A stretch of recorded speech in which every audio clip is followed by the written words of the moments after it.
Hello, viewers. I'm SB, And I'm Amabel. and welcome back to Amabel Goes to 4X School, where, it's been a couple of episodes now. Amabel, do you feel like you're learning anything of value?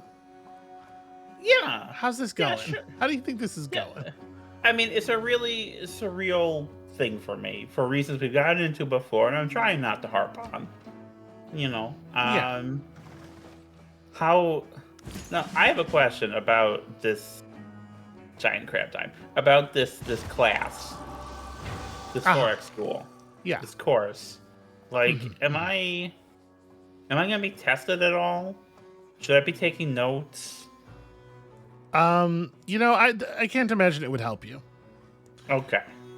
All right, so we get our last belief here. This is our reward belief. This is the thing where we get benefits based on the number of people in the world, or cities in the world sometimes, following this religion. Tithe is just a good solid, some extra gold per turn, Yeah. World Church, of course, is a good source of culture. +2 science, culture, gold, and faith for each city following this religion that has a world wonder in it is kind of a neat one. Unfortunately, I have no idea what the distribution of other players' wonders is, and it would only affect one of our cities. Well, sorry, Yeah. that's if we actually manage to complete the Colossus, because it's not finished yet. So that's probably not a winner. All of our science income is cut in half, so cross-cultural dialogue, which is usually at least interesting, probably not so good for us. I'm inclined to take World Church. Okay. I think we're producing a lot of culture now, and this is kind of like... We did it! Theologians have clarified the tenets of Giant Crab Time and its beliefs. That's almost got us above our Dark Age threshold for the next era already, which is pretty great. I mean, it's not too far from the time when Santa Claus should be punching Arius, so I guess that works. Wait, what? Sorry. I stopped paying attention for a second. I feel like I missed something important. Oh, we clarified the tenets of our religion about, I don't know, 70 years before when historically the First Council of Nicaea happened. At the First Oh, Council of Nicaea, St. Nicholas punched Arius. sure. But actually, he didn't because he wasn't actually there. But he was just But this added is like to a a story. list. Okay. He was added to a list years later. People felt, well, he should have been there. I'm going to take this deal. That's how history worked Yeah. back in the day. If I still thought she was likely to declare war on us, I would be a lot less likely to be like, yeah, here, have my horses. But I think the time has come and gone. Man has constructed an embassy in our capital. Oh, a Category 4 hurricane is existing. That's a thing to be watching out for, I guess. Somebody built a Yeah. wonder that is not the wonder that we care about. Yeah, and for the moment, we continue to just wait. Where are we at on cartography? No. Cartography finishes when we build our second harbor.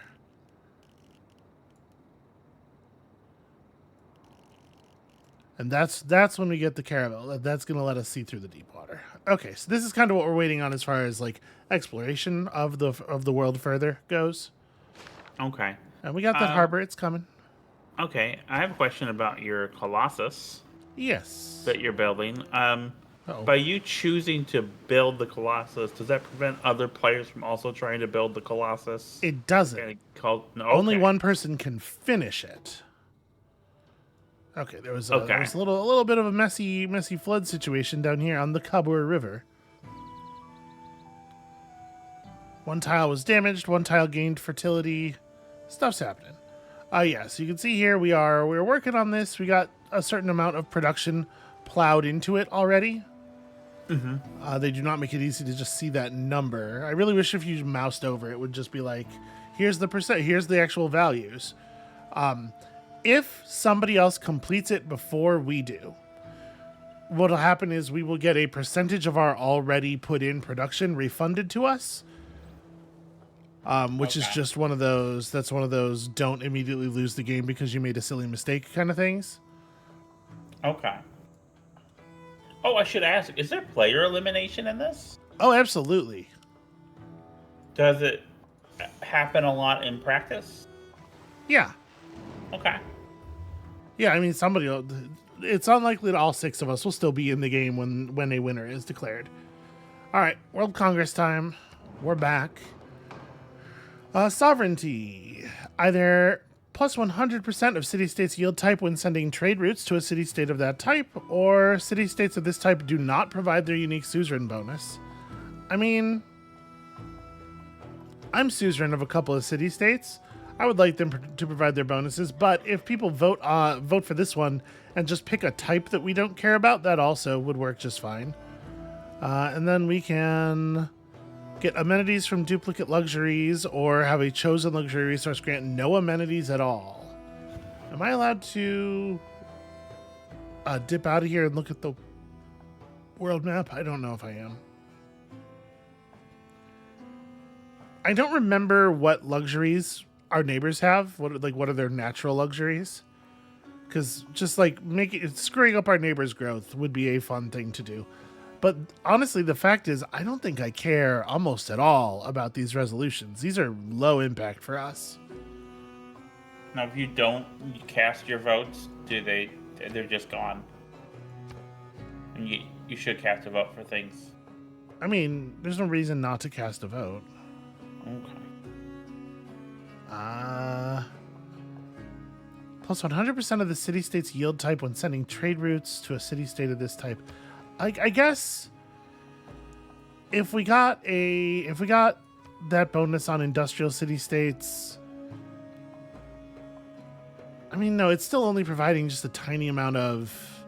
Honestly, this super doesn't matter. I don't care about either of these. We're definitely not spending any favor on these. Like, we could be spending favor to try to win votes for diplomatic victory points, but I just don't think that's the victory type that's going to matter. So I'm gonna bank. We're just gonna hold our diplomatic favor here. We'll throw in a couple of whatever votes. Okay, double trade city-state yields as long as you're sending a trade route to them, and citrus grants no amenities. This is a cruelty that is aimed at us specifically. Yeah. Although it's interesting to note that all of the players on the other continent voted for it extremely expensively. So there must be something going on. There must be some citrus stuff happening on that other continent as well. So this brings up another question, and maybe you don't have the answer to it. That's ridiculous. I have the answer to every question. Does the computer cheat? Yeah. Sorry. Exactly what do you mean? But yes. So I remember the old 1830 DOS game I used to play. Man, I'm gonna build a granary just because, like, 2 housing. Fucking.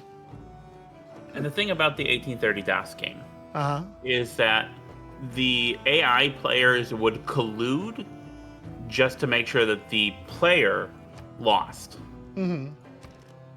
And like they weren't necessarily playing to the best of their own ability to win. As long as one of them won, the computer was happy. And that seems like a suboptimal kind of design, but I also know that from talking with you in the past, a lot of Forex games, the AI isn't necessarily the most challenging. Yeah. So I'm wondering, like, do you ever see, like, the other 5 civs colluding specifically just to screw over the actual player? That's not exactly what I was. It is absolutely the case that they cheat. They cheat a ton, but that's not really how it goes. Okay. There is in a lot of these Forex games there is an issue of player targeting, and one of the ways that the difficulty is increased in some of them is by increasing the amount that the AI chooses players as targets over other things. However, that is like far from the most significant cheating that they do. Okay. In particular, the AI it produces the AI gets so many free resources and so many free units, and that is the stuff that matters a lot more. In Civ in particular, and I might be a little bit wrong on the specifics of this, but the general idea is right.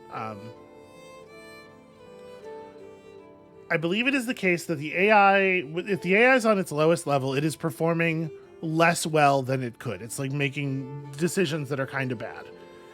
Once you get the AI up to difficulty 4 of the 8 in the game, it is playing at full skill. And every difficulty level above that, it's just receiving free shit.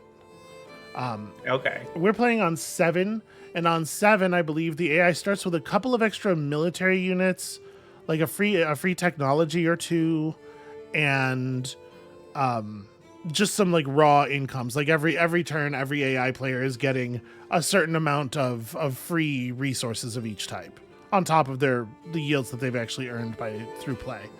And that is even more pronounced on difficulty 8. On difficulty 8, they definitely start with, at the very least, a settler and a builder and a bunch of military units and like 5 technologies, and it's a lot. And even then you're gonna see it's not necessarily like the most challenging thing in the world. So I'm debating. I built this settler without a strong plan, really. One thing that I am thinking is that it would be funny to found a city up here, so that we would just barely be able to lock a district into this like heavily mountainous area, because campuses and holy sites get big bonuses from mountains. In general, I think it's a good idea to settle somewhere on the East Coast. Durkurigalzu is not coastal, but you can build districts on tiles within 3 of the city center, so we're still able to build a harbor here, and thus we will be able to produce ships and stuff over here eventually. But having more than one coastal, it's not a terrible idea. We could come down here and grab another set of pearls. If I settle right here next to those sheep, obviously we get the resource bonus from the sheep. The town is not a great town for growth in pretty much any other way. There's a lot of like whack tiles around here. Although I guess once you get out all the way to 3 tiles out, there's at least a fair amount of wheat to farm. I might do that. I think I might do that. All right. I was just continuing to expand, because continuing to expand is generally good. So the era is coming to an end pretty soon. Yeah. We are rushing everybody along. Build. Battle. Thanks, Sean. And we don't actually have enough era points to avoid a dark age just yet. So that's something we need to work on. This builder is going to come down here. We have a handful of things that are pillaged, and that builder is going to fix them. We can, at this point, purchase ourselves a missionary, and this missionary will help us out with that little problem we're having. So let's see here. We have a couple of wonders we could try to build in the capital. The capital's a little short on meaningful stuff to do right now. We've sort of engineered past our technological development. Is that Patala Palace? I thought it's a potato palace. And I was like, that sounds great. So we could build this potato palace on a hill next to a mountain for some culture and faith, and an extra diplomatic policy slot, an extra green slot in our government, which is kind of cool. We could build the Forbidden City, which is +5 culture and a purple slot, which is actually really powerful. The thing about this is I would really expect another player to have built this by this point in the game. I guess we're not that far in, but like, I'm a little worried that if we go for this, it's maybe too late. But also, it would be good. It'd be really nice. That wild card slot's really handy. Yeah. I'm gonna go for it. This gives our capital something to do. This is not it's not like the strongest play in the universe. I'm just like, it could be helpful, I suppose. I won't be heartbroken if we don't get it. And remember, the era bonus that we have is we get era score when converting a city to giant crab time for the first time. So this missionary is definitely going to push us over the Dark Age threshold at the very least. Okay. Wilfred is feeling friendly at this point. He's mostly been converted to her religion. That's a little annoying. We know more about him because of the embassies and stuff. So, his secondary agenda is emphasizes protectorate wars, admires civilizations that start protectorate wars, dislikes civilizations that attack city-states. Basically, he wants you showing up for the city-states militarily in a big way, and we've done an okay job of that, I guess. Okay. I mean, he's feeling friendly, and I do still feel like she might come at us at some point in the future. She definitely has rattled the sword a little bit. So Yeah. let's try to make a friendship. Let's see if Wilfred Laurier is into friendship. I join the people of Canada in their wish to accept your friendship. Cool. Now we're pals. Declared friend. This is like the opposite of declaring a grievance, basically. His hair's not supposed to look like this. I'm pretty sure there's something going on. I think all of this is supposed to be flatter against his head, because you can see this shadow of the area where it's supposed to. I don't know. I don't think that's looking like the way it's supposed to look. My hope is that this will give Eleanor a little bit more of a concern, because if somebody attacks you, I think it's easier for your friends get reduced grievances for jumping into the war to help protect you. And Yeah. so a thing we might have to start thinking about. I saw a bank that said 24-hour banking, but I didn't have that much time. Sean, delivery is okay. Every man should make his son learn some useful trade or profession, so that in these days of changing fortunes, they may have something tangible to fall back upon. Get it? It's Phineas Barnum is the one who's it's okay. That's the reason that's interesting. Do we want to change out any of these? I mean, kind of no, I think. Kind of I'm still actually pretty good on our policies. These are pretty good. These are doing the thing. Speaking of our very successful Great People policies, we've earned ourselves a Great Admiral. Also, we're very close to the next Great Scientist. We're definitely going to get the next Great Scientist. And it's Eureka for 3 random technologies from the Renaissance or Industrial era, which is great. That's great for us. Yeah, that's really good. Do we want Himerios? Sure. Is this a Why name you not? recognize? No. But So a Great Admiral, like a Great General, like the C version of a Great General, it's a non-combat unit. It's a civilian class unit that grants combat strength bonuses to military units nearby, which is handy. And you can sacrifice them to grant a promotion and a bonus to experience gains to a particular unit once you're sort of aging out of their appropriate era. could you, before you click that, click on the question mark? Sure. All right, let's. Byzantium Okay. was a maritime empire, etc. All right, that's okay. Yeah, I don't know as much about the the Byzantium. I'm I gonna know, take I him. know they like the blind people. I'm gonna take him. and He's they worth a had- point. They had sick Greek fire. Okay, that's cool and good, I guess. Do I want to run down here and throw some religion at Candy real quick? I guess we're not. It's not critical that we convert anything anymore because recruiting the great admiral gave us the era point that we needed. So I guess I'm not going to stress about it. We're going to try to keep pushing religion in this area. Flipping Mexico City is still the plan for the moment. All right. Our great admiral, I guess, is just going to hang out right here. We don't really have a lot of compelling things to do with him.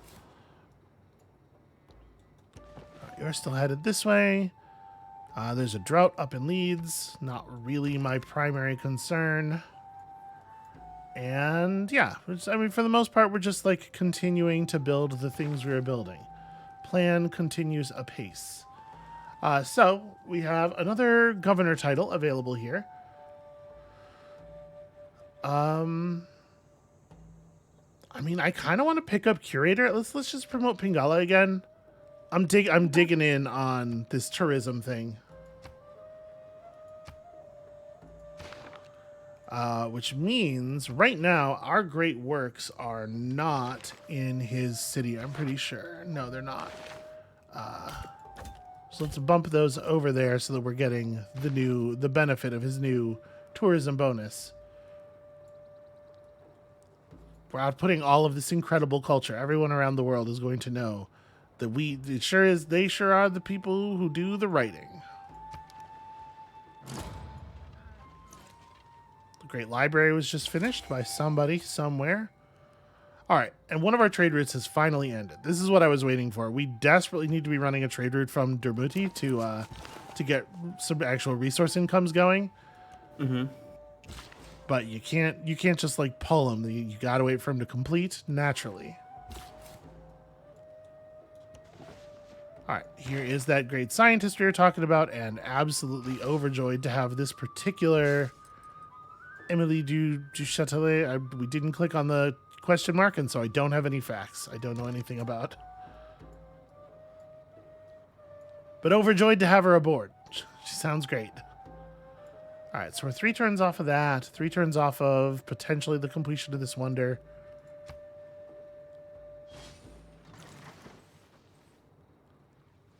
Oh, another flood along that one particular bend of the Kabur. Those tiles are going to really improve over time. They're going to get to be very valuable indeed.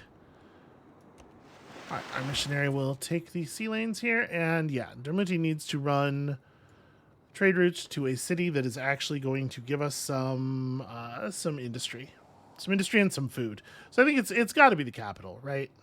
Running food back to the capital almost always makes sense. Yeah.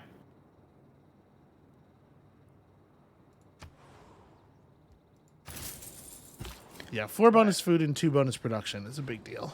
I have another question, which marks me as a history nerd. Okay. It is probably inappropriate for the game and the way that, etc. You know my deal by now. Yeah. Can you ever change what your capital is? Yeah, I don't know if there's a way to do it on purpose. Or you know what? In Civ, there might be a way to do it on purpose where it's like, I think there might be a thing you can build in the government plaza that makes the city the government plaza is in the capital. And of course, it can change against your will if somebody takes your old capital city. Okay. All right, well, we just discovered military science. Strategy. You should occasionally look at the results. I don't remember if that thing about the government plaza is right. There may be a way to do it on purpose. There might not be. So we've unlocked some higher tier melee strength 62 cavalry units, which is a pretty big upgrade from the horsemen we have now. Change the facts. Plus food from plantations, and Oxford University awards 2 randomly chosen free technologies when completed. Hey, that seems all right. Never criticize a rifleman until you've walked a mile in his shoes.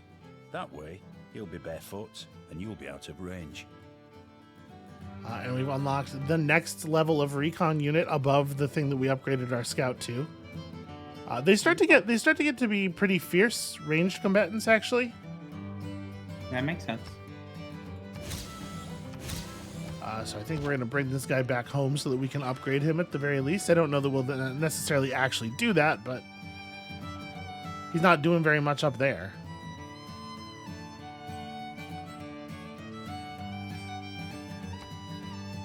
All right, this would be the classic move.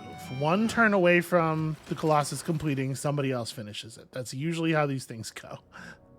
So I guess it didn't happen, so I guess we're gonna get it.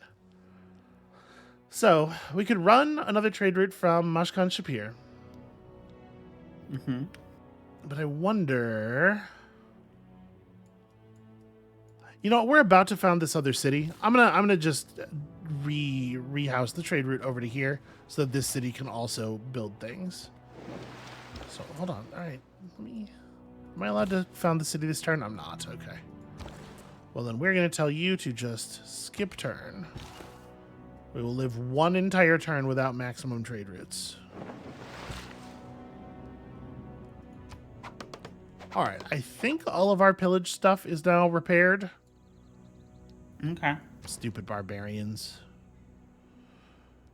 And I gotta be honest with you. Not feeling like we have a lot of interesting stuff to build in this city at the moment. Dur-Kurgalzu is very unlikely to ever need ancient walls, but I suppose ancient walls do eventually provide tourism. They will eventually be a sort of a fascinating historical curiosity, and the city has nothing else to do, so... Oh, roads in our territory have been unlocked because we got industrial roads from one of those technologies that we grabbed, presumably. Okay. And yeah, like this is sort of like the mid game. If you're not engaged in active warfare, I feel like this is the mid game of Civ, where like some things are happening really slowly and other things are happening really quickly, and it all just feels like a sort of a mess. Not a mess, but it feels like it all sort of merges together. It becomes a melange. All right, let's see about this Colossus. At Rhodes was set up a colossus of 70 cubits high, representing the sun. The artist expended as much bronze in it as seemed likely to create a dearth in the mines. So yeah, whenever you finish one of these, it does that thing. Not all who wander are lost. And now we got this because we finished our harbor. All right, let's rebase this trader to the new city. Oh, wait, I gotta make the new city first. Now let's rebase this trader to the new city so we can get some resources flowing. And let's go give everybody a really unpleasant giant crab time. Oh right, we gained a new trade route and a new trade route slot from our fancy new wonder. The question is, how many trade routes do we want to run from the new cities?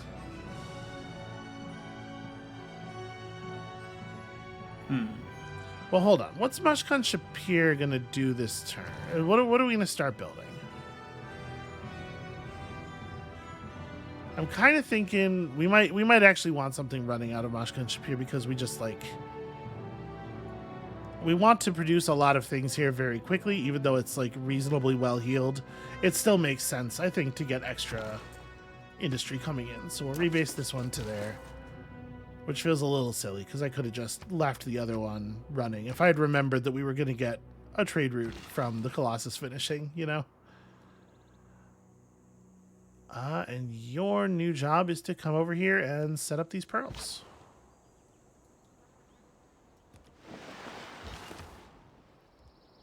Okay, so Maljim has hit a population threshold that allows us to build another district.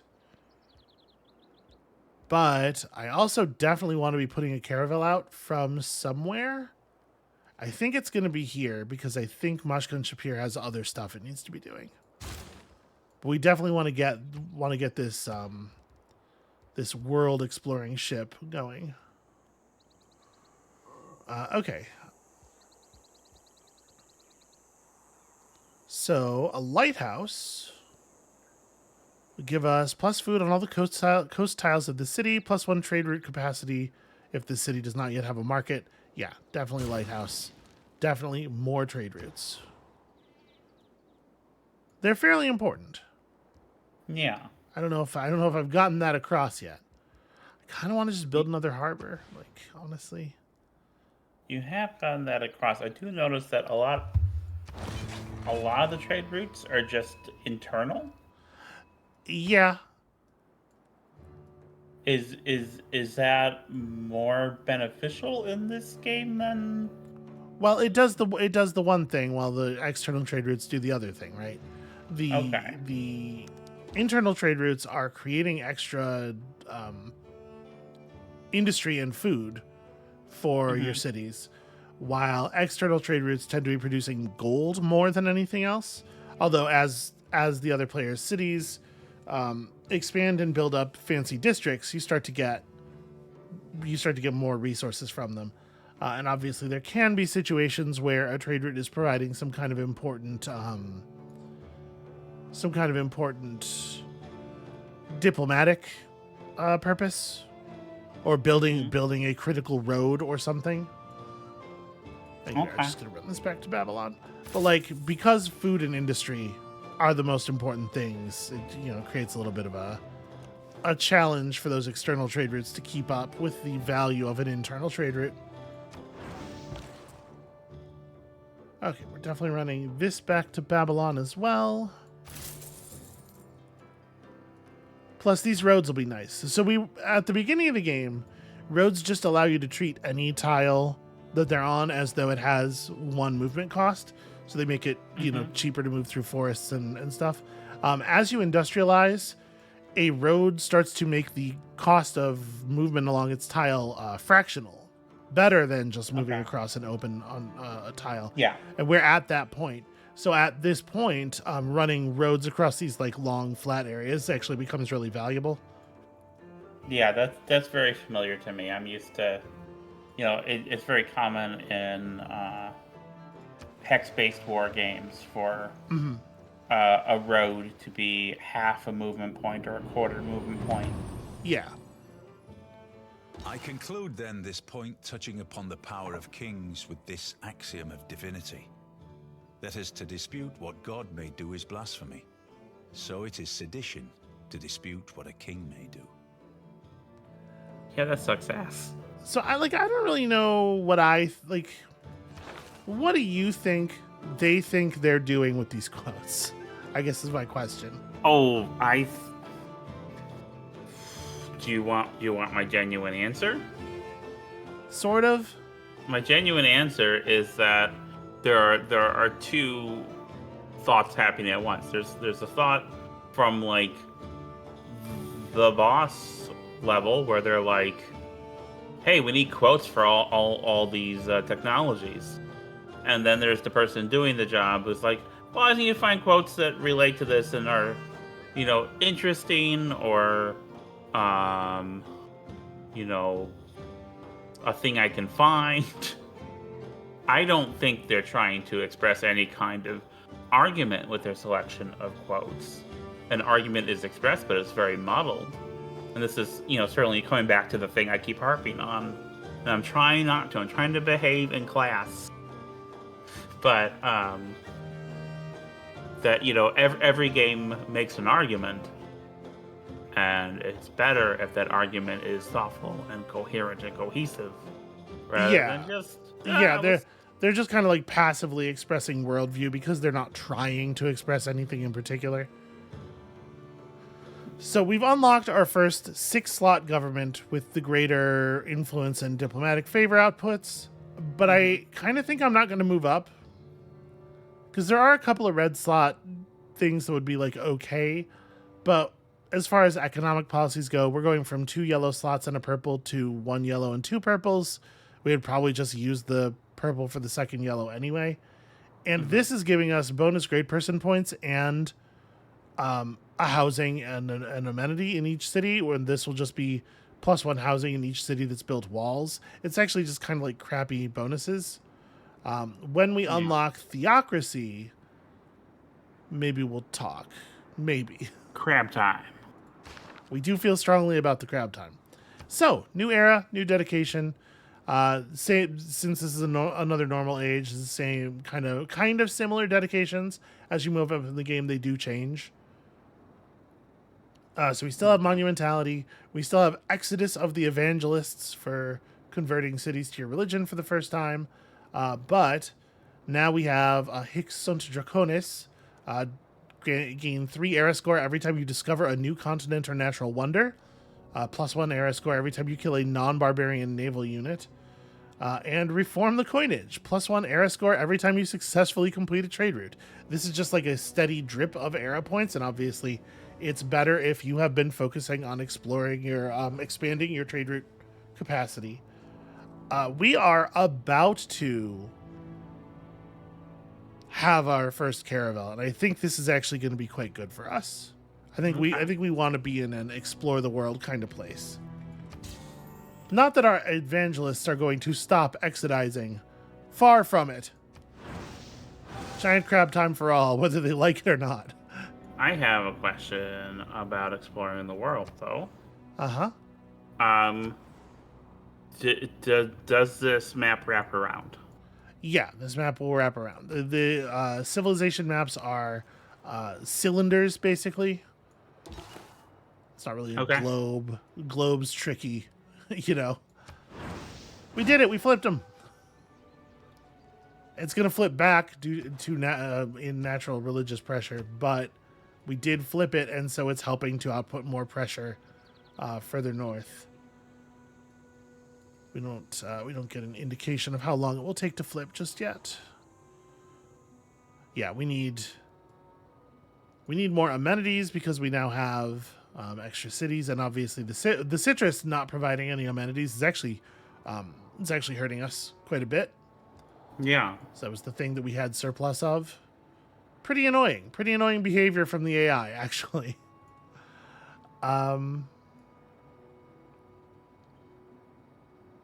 The pearls would certainly help.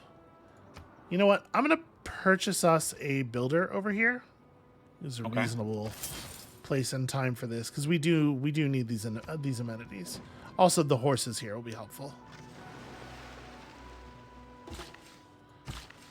So let's get you some fishing boats. That alone will probably solve the amenity problem pretty quickly.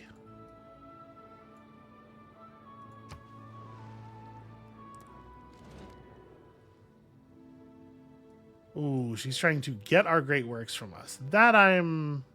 She wants to trade great works. She's gotten some as well, and she wants to swap a little bit. I don't really want to do that, but I would love to take all of yours. So that's the thing worth remembering, is that she has these, and maybe we want to get a little aggressive about it at some point, because we do almost certainly have a superior military.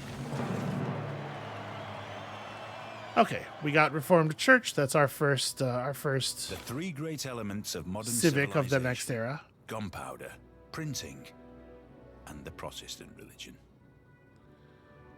So, Wars of Religion, +4 combat strength when a non-religious unit fights a civilization that follows another religion. When it says non-religious unit, it means, like a combat unit. Not a unit that belongs to a civilization that isn't religious. These are all kind of whatever. So Theocracy is going to give us a discount on faith purchasing and additional faith and religious strength. And maybe it's worth the swap. We get something out of that swap at least. If we build St. Basil's Cathedral, we get double religious tourism from the city, religious tourism specifically, and it has a bunch of relic slots. Do we want to swap up to this? Honestly, I guess so. Let's do it. We're gonna lose a little bit of housing in every city, which does actually hurt. But at some point, we got to swap up to more slots. And indeed, we are rewarded for doing so. I keep them all. With them, I shall build my castle. Okay, so let's see here. What do we have that is interesting? Double industrial zone adjacency bonuses is like a one industry for one city in our empire right now. +1 amenity for any city with a garrisoned unit. That'll be meaningful pretty quickly. And then maritime industries is a bad fit because we're past this era of naval unit. We just don't have the policy that is appropriate to our current era of naval unit right now, which is unfortunate. We're done with our walls pretty much everywhere. I guess unit maintenance reduction is something. Okay. Bastions is cool, but it's not, as long as we're not actually at war, it's not doing anything, so it feels like a little bit of a waste. This will earn us at least, like 7 extra gold per turn because we have 7 units. that's something, and something is a nice change of pace. Yeah. Dirk Regalzu can build another district, and it doesn't have a campus yet. But maybe we want to make that harbor happen. Yeah. Have to buy a Yeah. tile, and I don't think it matters terribly which.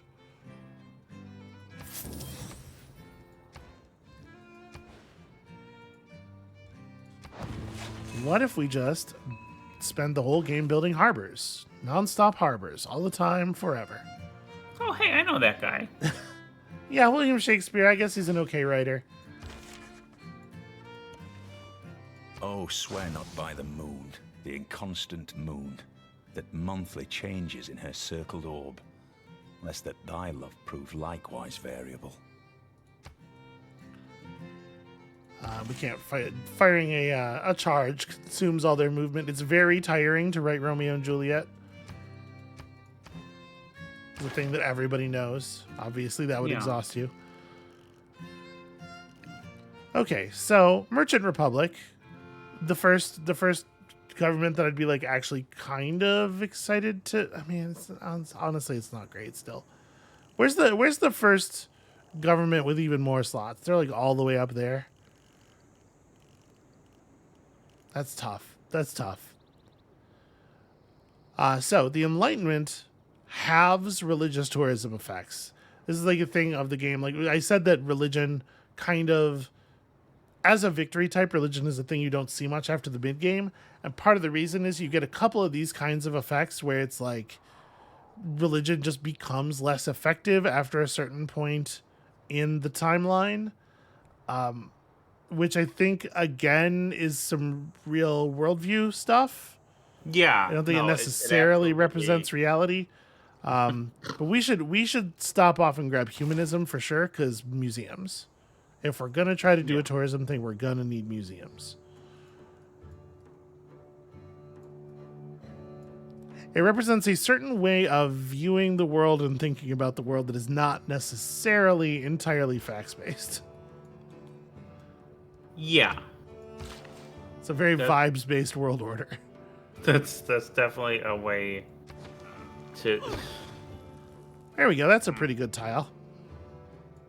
Yeah. Good tile. We are acquiring a lot of improvements to our various increases of value to our various improvement types. Like we're starting to get like 6-7 food out of various things.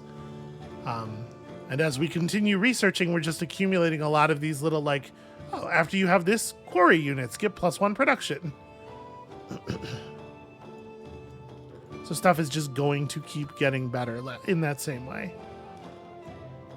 And it's all meaningful, but it's also all pretty automatic. Like very little of it is stuff you ever have to think about. To be or not to be, that is the question.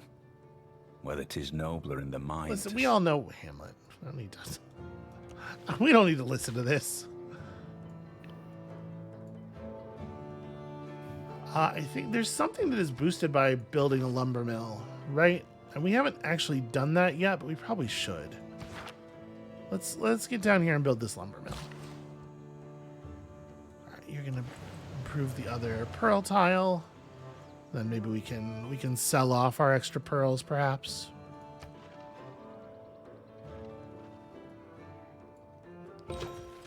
Okay, interesting. So, Toronto. This is maybe a good time to start talking about the loyalty system. I thought it might come into play up here. It looks like she's kind of bolstered stuff. We'll see what happens. But Toronto is having loyalty problems. That's what the big red fist means. So let's flip this lens. Basically, cities have a loyalty to, a particular empire. City-states are loyal to their own empire. Cities are loyal to the empire of, play or whatever. Loyalty pressure is produced by populations. Cities with more population will, and more culture output, I believe. I don't remember exactly how the formula works. There's probably something about it on the Civilopedia page for this. Populations output loyalty pressure, and a city that is near a lot of strong population centers from other players and too disconnected from your own stuff is at risk of having the citizens decide that your empire is bullshit and they would like to join that other player's empire. Okay. Well, that's neat. So Canada's having a little bit of a problem here because they're settling too far away from their own population centers and too close to ours, basically. Loyalty will drop when it reaches 0. The city revolts against its former owner and becomes a free city. Free cities belong to no civilization. If a free city's loyalty drops to 0, it will then seek to join a population. So it'll turn to a free city first, and then it will be overwhelmed by our impressiveness. The most important factor is pressure of citizens who live in and near the city.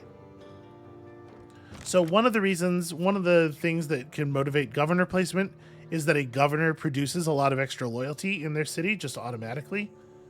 Okay. And that's part of the reason that it's a good idea to have your governors sort of like up in the front. Ooh, that's interesting. While we're talking about this, I am noticing a source of niter here within 3 tiles of Mashgan Shapir. In fact, right next to our existing border. That's a thing we probably want to take fairly seriously. But another thing I want to take fairly seriously is the construction of this trade unit that we just earned the ability to use. So I haven't really thought it was worth bringing up too much up till now because it hasn't been relevant. They've done a good enough job of keeping their loyalty up and stuff, but it may become relevant. Okay. All right, I'm going to purchase us an apostle. We can no longer improve our religion. This apostle is basically just a more powerful religious combat unit. We're going to try to force a little bit more crab time up here because I would like for our religion to spread. We do get benefits from it. Uh-oh. A gentle eruption of that volcano that's nearby. So just a little one. This is a baby one. All right, so it's fortifying. It's increasing the value of tiles right now more than anything. It's a volcanic ash for the soil, which is cool. Okay. Our apostle is available for promotion. They spawn with a promotion available. So a relic is created if this apostle dies in theological combat. That's an interesting option, and it might become relevant. We don't actually know. But I think I'm going to make this one a pilgrim. Gains 3 extra spreads when moving adjacent to a natural wonder for the first time. So we'll have him take a little pilgrimage down to Yosemite and then, with his improved faith, go and religion bomb the shit out of these people. People can have the Model T in any color, so long as it's black. All right, bonus production building for our shipyards, which is a handy one. I guess if they're going to use a Henry Ford quote, that's probably the better one for them to use. It's not a good idea to print most of the things he said or believed in this day and age, so yeah.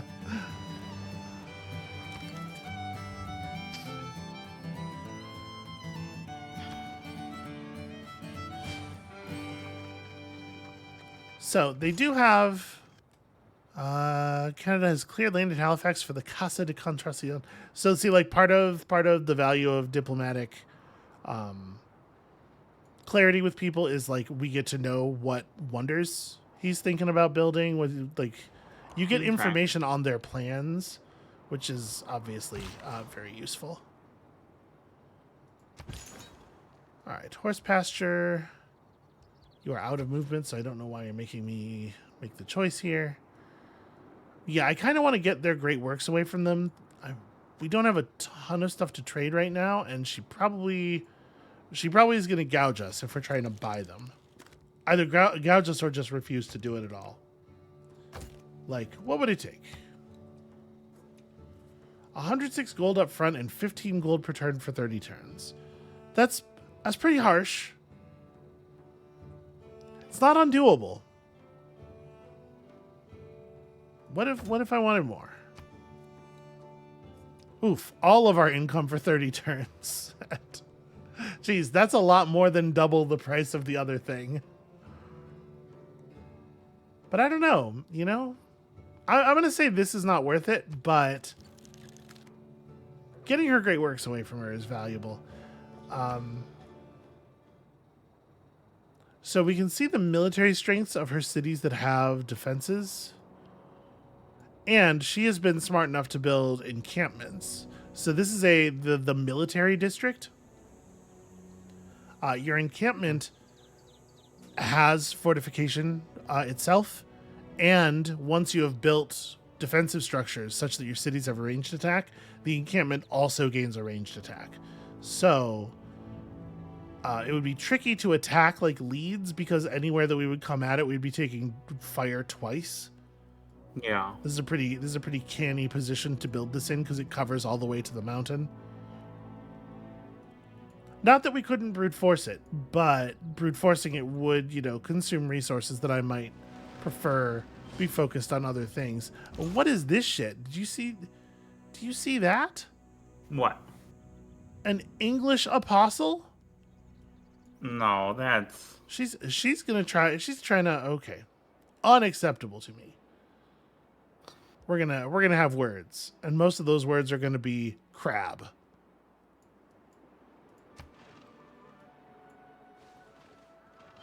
So she's not even stopping to get our stuff. She's running over to convert the new English city. Gold. Often have you heard that told.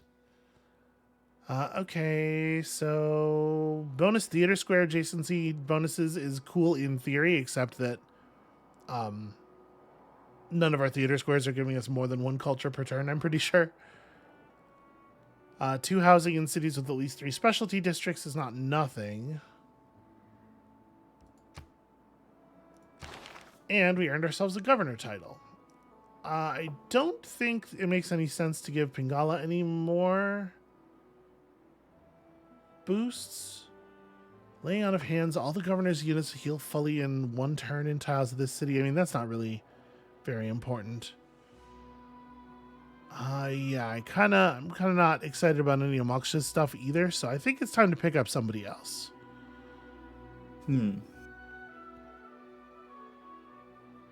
So the surveyor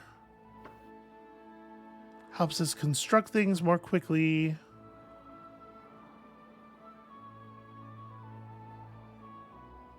Double adjacency bonuses from commercial hubs and harbors. It's a lot easier. We have a couple of cities where our harbor is 3 gold. Reina's a lot more interesting, I think, than a lot of our other options. I'm going to go ahead and take her. Let's appoint Reina to Belgium. Sorry, I gotta pick this here. All right, we are probably going to see some theological combat. I think that seems pretty likely. But most importantly, we're going to finally get to see more of the world. Our great big boat is finished. Oh, we have enough movement to get all the way out on the water. So, wait, our Great Admiral here is affecting medieval and Renaissance era naval units. The Caravel is a Renaissance era naval unit, right? I would assume yes, so. Yes, it is. Okay, so we can have him escort this Caravel, and he's giving it bonus movement and combat strength should it come to that. And we're just gonna sail right out into the ocean. We are gonna learn some stuff. Okay, so a shipyard will increase combat experience for all naval units trained in this city and give bonus production equal to the adjacency bonus of the harbor district, which right now is 3, but once Reina's in place will be doubled. So I definitely think this is a way to go. That's going to be a high value thing eventually.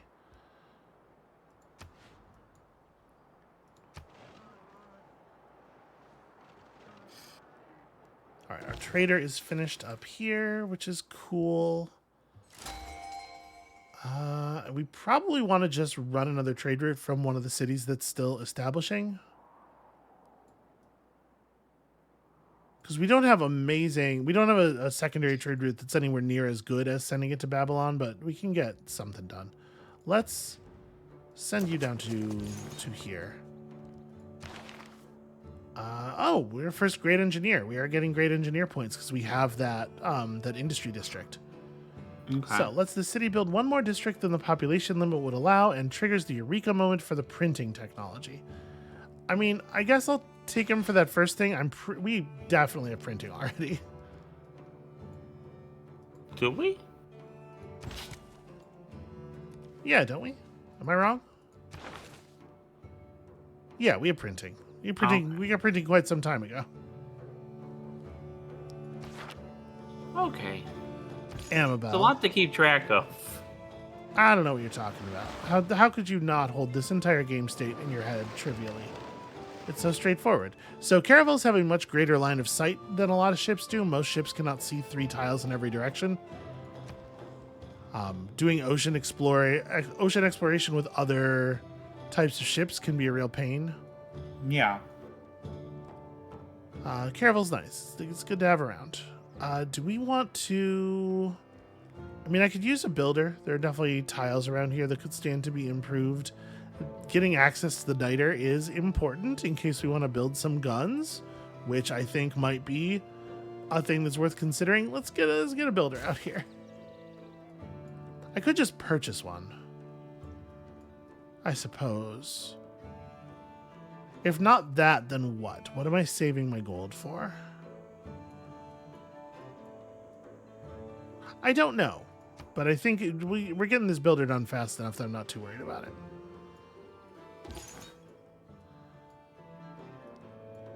All right, let's get you on land.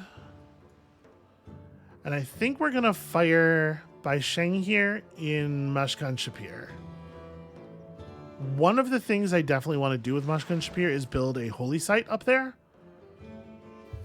I think it would be very helpful to be able to purchase religious units that close to the site of the religious conflict instead of having to do it all the way at our capital.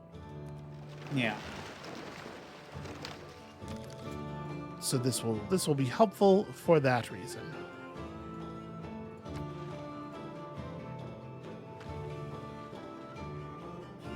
Yeah, we're seeing a lot of English apostles in this area. Actually, I'm not sure if that is multiple or if that's the same one over and over again, but I don't like it at all.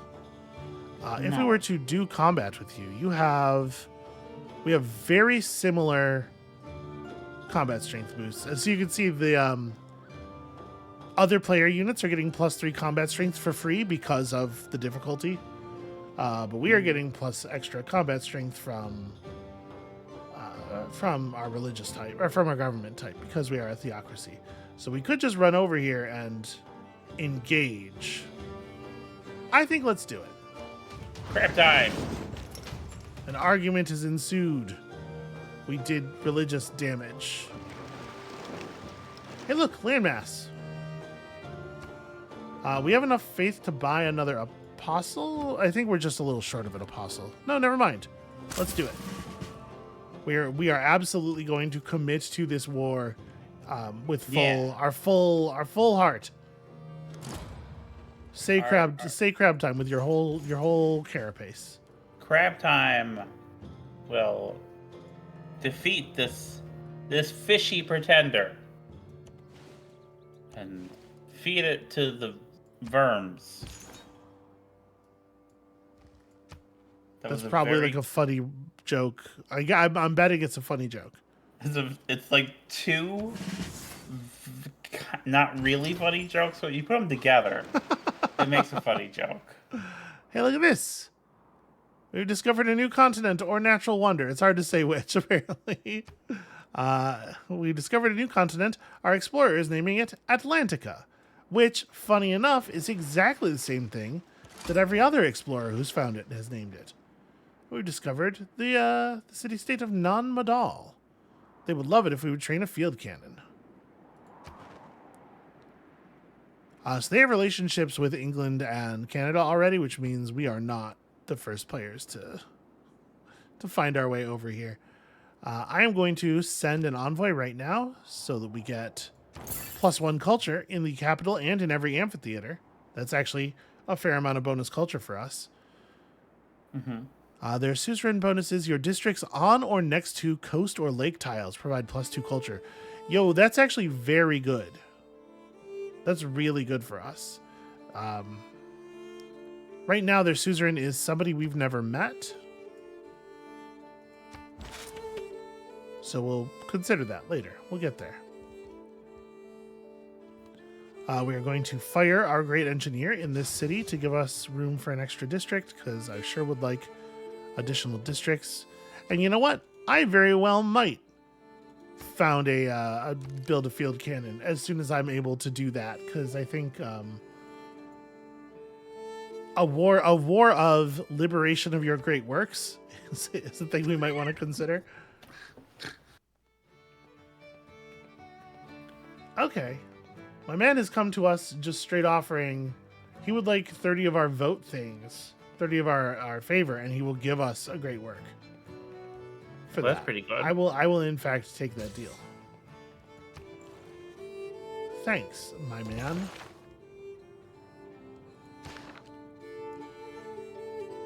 Okay, so we did convert Toronto. That didn't take very much effort. Yeah, we're just gonna keep doing. Oh, we can't do any more religious combat because they're across the river. It would take all of our move to go across the river. Right. Well, then I will step over here and I will deliver the crab time message. Actually, this city already believes in giant crab time. Perhaps I will hold off. Nah, let's reinforce. Yeah. Yeah. All right, we're just gonna sail down the coast and see if we see anybody else. Turtles. Always got to stop and look at the turtles. It's critically important. So I wonder how it is that they got knowledge. We are definitely not the first people from our continent to get access to this this area, and that bothers me. Yeah.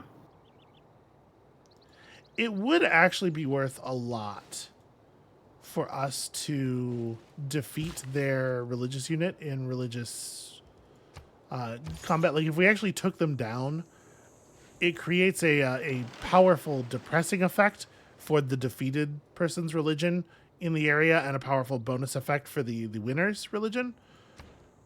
That's something that would be huge for us. So I would love to force that to occur. Okay, if we wanted to build a holy site. There's not a ton of great locations for it. I guess this tile over here is not doing very much for us. If we build it adjacent to these other districts, you get a little bit of an adjacency bonus on every district for being adjacent to more districts. So building a tight network of districts can give you just kind of like a lot of general positives. That said, this is a 6 value tile right now. I don't actually care about the faith. What I care about is the theater district being adjacent to more things. So maybe it's worth it to just put it on this hill over here. This one that's kind of like unimpressive. All right. I think that's fine.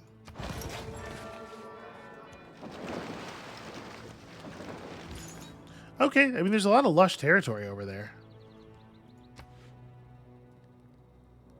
Wow, I'm surprised that's going to be 18 turns. So the deal with districts is each new district that you build in the city costs more than the previous district built in that city. The first one is cheap no matter what it is. So you don't usually see holy sites taking this long, but you don't usually see a holy site be the fourth district in a city. She's engaging Catholic warrior monks. Amabel, what are we gonna do? Crab time. That's correct. We're gonna crab time. So we're gonna take a very minor defeat here because they're on friendly territory. They're getting their holy ground bonus. Okay. Wait, if I move to here, I should be able to attack from here, right? And then... holy ground is not just standing on friendly territory. It must be a thing you have to take. Well, whatever. We have more starting health than they do because they lost that earlier combat. And we have reinforcements coming in. I'm comfortable basically just going blow for blow with them. Okay, we've met Singapore. What is Singapore's deal? They would like us to construct a preserve. Their suzerain gets +2 production for each foreign civilization they have a trade route to. Yo, that's actually really interesting. I will send another envoy in there and just get a production in the capital. Seems like a reasonable thing to spend that resource for. So, okay, we can see another player border here. That's a little bit of a person. So this might be just 2 land masses.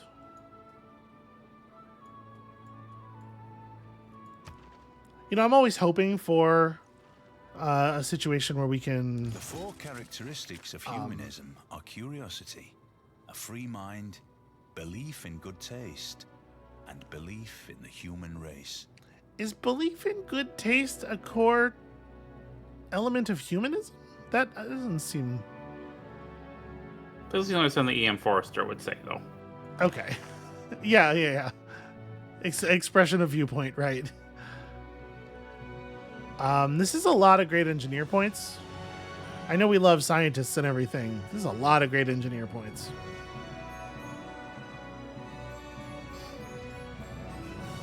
I might do this for the moment. I still kind of don't think we want to change anything else, though, honestly. Okay. I mean, if it's working. It feels like it's working. Yeah. All right, where did their apostle go? Their apostle's running away. He's trying hard not to get totally embarrassed here.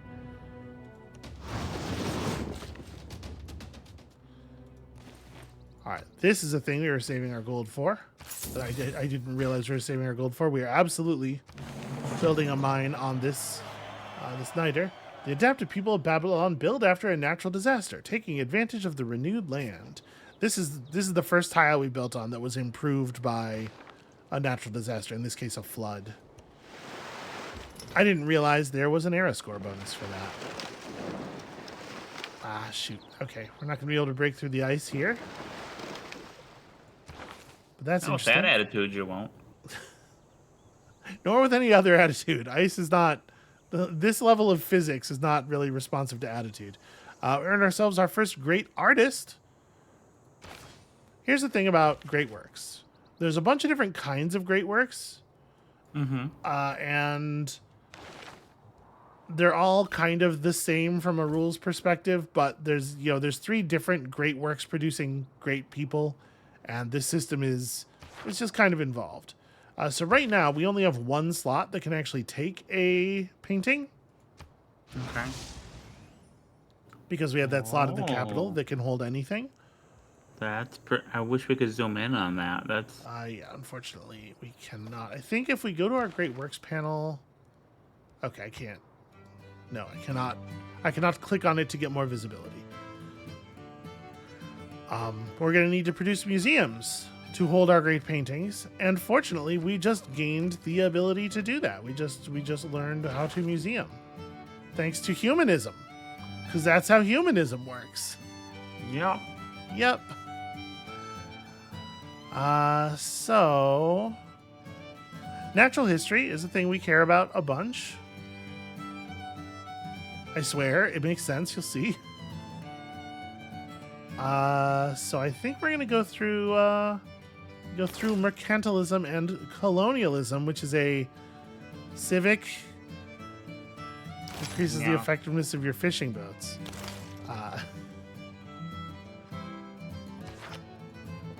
That is the general plan. That is where we are headed. I want to see if we're going to get this, and I think we'll end the episode on whether or not the Forbidden City produces. Okay. Ooh, interesting. That apostle ran away from our apostle in the wrong direction. Glories in gunpowder and loves parades. I mean, some of them, I guess. So yeah, that apostle unfortunately ran directly into our brilliant trap. Kaboom. So you can see it effectively... Plus 250 giant crab time. It effectively was a negative spread of their religion and a positive spread of our religion to every city nearby, which works out real well for us. Oh, that's a bunch of other... Jesus. Okay. That's so many additional apostles. We're going to have our great artist just wait here for a while because we just don't have spaces to do the thing with them yet. I'm going to set up a lumber mill, I suppose. Well, we are definitely going to lose a person here. We're definitely going to lose a religious combat in a second. That's a shame. After we went to all that trouble to win that other one, I was not prepared for them to have another pair of apostles available. That's troublesome. Yeah, that's embarrassing. The whole three, palace in fact. complex is built along a central axis, the axis of the world. Everything in the 4 directions suspend from this central point, represented by these palaces. Okay, a little bit of weird chugginess in the middle of that, but fine. Here's our Forbidden City. So, it does do some critical things. I think it's a very powerful wonder. What it does not do is give us more spots for paintings. So, I'm going to set Babylon to the creation of a museum. We need an art museum pretty badly. Now, you'll notice there's another kind of museum. Every city, you build either an art museum or an archaeological museum. And we're going to talk about archaeology in some detail next episode. That is definitely a coming soon sort of thing. I feel that as we move further through the game, through these eras, through this tech tree, the quotes are going to get worse. I can see why you might think that. So yeah, this is some fascinating shit here. I wonder how much faith they are producing to be able to do this. Because they are hurling. If you think about the fact that they just lost an apostle, and now here's 3 fresh ones to come and sort of bring back bring up the rear. It just seems like a silly thing to me. But like I said, on higher difficulties, the AI is getting a lot of free resources. All right, our harbors down here are near to finishing. Yeah, we're getting it. We're getting it done. Okay, so we have a new policy slot open. We could just throw religious units plus religious strength in theological combat in there. Seems like a thing we might want in the near future. Obviously, it is a purple slot, so we could throw in one of our great people point type things. But I do want to win this religious battle. Yeah. Yeah, I think taking religious orders is... There are relatively few things that improve the effectiveness of religious units in combat. So I do think it is worth putting forth the effort here. Before we stop for the episode, let's just take a quick look at the great people, in particular, the great people sort of to the right of the great prophet. These are the ones that are really important to us. We are producing 9 great scientist points per turn, which does put us at the highest level in the world. Canada's just behind, but we will get more great scientist points than anybody else this way. 14 great writer points per turn, really crushing the other players on this one. Somebody's getting 8. Yeah, so Canada's working hard on this. There's going to be a lot of accumulation of great works over on this continent, which is interesting. We are getting 5 great artist points per turn, which looks like it puts us in the lead there. Somebody's meeting us on that. And then great musician points. We haven't earned a great musician yet, but we're on 5 of those as well, which is a thing that it seems like nobody else is matching. So a lot of tourism comes down to the race for these 3 great people, at least at this point in the game especially. later on there'll be some other things that are modifying our tourism that are really important to pay attention to.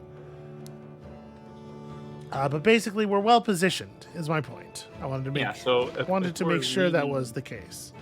leaning towards that victory condition, can we check, like, before we wrap up today, can we check where the victory standings are for things?